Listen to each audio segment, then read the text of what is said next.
श्री स्वामी समर्थ तुम्हा सर्वांचं माझ्या यूट्यूब चॅनलवरती अगदी मनापासून स्वागत करते।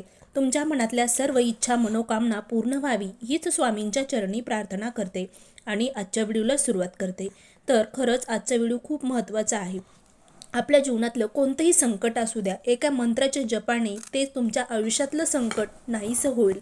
दुःख, दारिद्र्य सर्व काही गोष्टी संपून जातील। म्हणजे आपण स्वामींच्या सेवेत असल्याने आपल्यावरचे जेवढं काही संकट आहे ते आपल्या एका सेवेने आपल्याला त्याचं फळ प्राप्त होईल। म्हणजेच आपल्यावर येणारे संकट हे स्वामी नक्कीच तारतील। स्वामी आपल्याला योग्य ते मार्ग दाखवतील। त्यांच्यासाठी आपल्याला एक स्वामी समर्थ महाराजांची सेवा करायची आहे। हा उपाय तुम्ही दररोज नित्यनियमाने करायचा आहे। सेवा म्हणा, उपाय म्हणा, आपण कोणतीही उपाय सेवा हे स्वार्थासाठी करत असतो, पण कधीतरी स्वामींसाठी, स्वामींना अतिशय प्रिय असणाऱ्या सेवा जर तुम्ही सातत्याने करत गेलात तर तुम्हाला जीवनामध्ये कधीही कोणताच उपाय तोडगा करण्याची गरज पडणार नाही।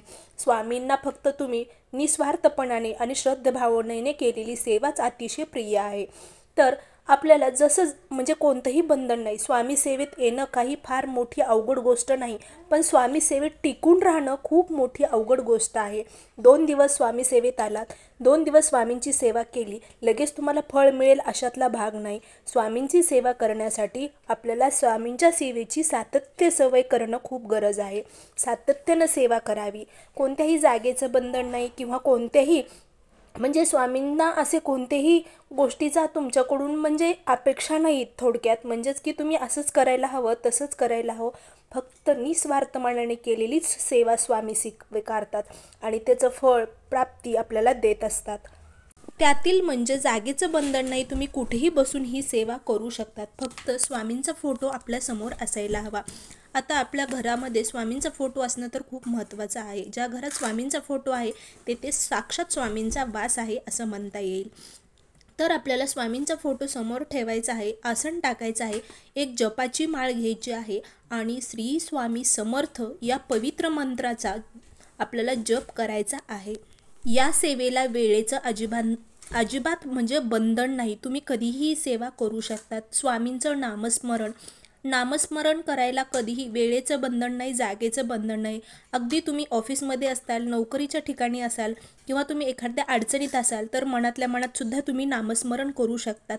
नामस्मरण करताना बसलेल्या जागी करण्यास कोणतंही बंधन नाही। तुम्ही ट्रेनमध्ये असाल, एखाद्या बसमध्ये बसला असाल तरी स्वामींचं नामजप शांतपणे करू शकतात।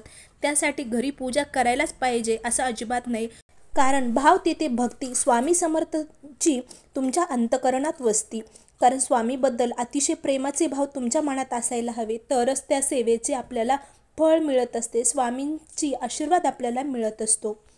तुम्हाला जर असं जाणवत असेल की तुम्ही खूप अडचणीत आहात, तुम्हाला खूप मोठं संकट येणार आहे, तर तुम्ही दररोज स्वामींच्या फोटोसमोर तुम्हाला बसायचं आहे, आसन टाकून बसायचं आहे, अगरबत्ती लावायची आहे, धूप दीप दिवा प्रज्वलित करायचा आहे, स्वामींना खडीसाखराचा नैवेद्य ठेवायचा आहे आणि आपल्या मनातली जी काही अडचणी आहेत किंवा तुमचं येणारं संकट जे आहे, तुम्हाला जे जाणवतंय किंवा तुमचं मन सतत विचलित होत आहे, मनामध्ये म्हणजे उदासपणा आहे, रखरखता जाणवत आहे असं वाटत असेल तर स्वामींचं नामस्मरण तेथे बसून तुम्हाला 11 माळी जप करायचा आहे श्री स्वामी समर्थ या पवित्र मंत्राचा। असं केल्याने सर्व तुमच्यावरचे दुःख अडचणी नष्ट होतील आणि स्वामी तुम्हाला आशीर्वाद देतील। खूप सोपी सेवा किंवा उपाय म्हणा, खूप प्रभावी असा हा आहे। तर व्हिडिओ तुम्हाला खरंच आवडला असेल तर व्हिडिओच्या कमेंट्समध्ये नक्की लिहा श्री स्वामी समर्थ, जय जय स्वामी समर्थ।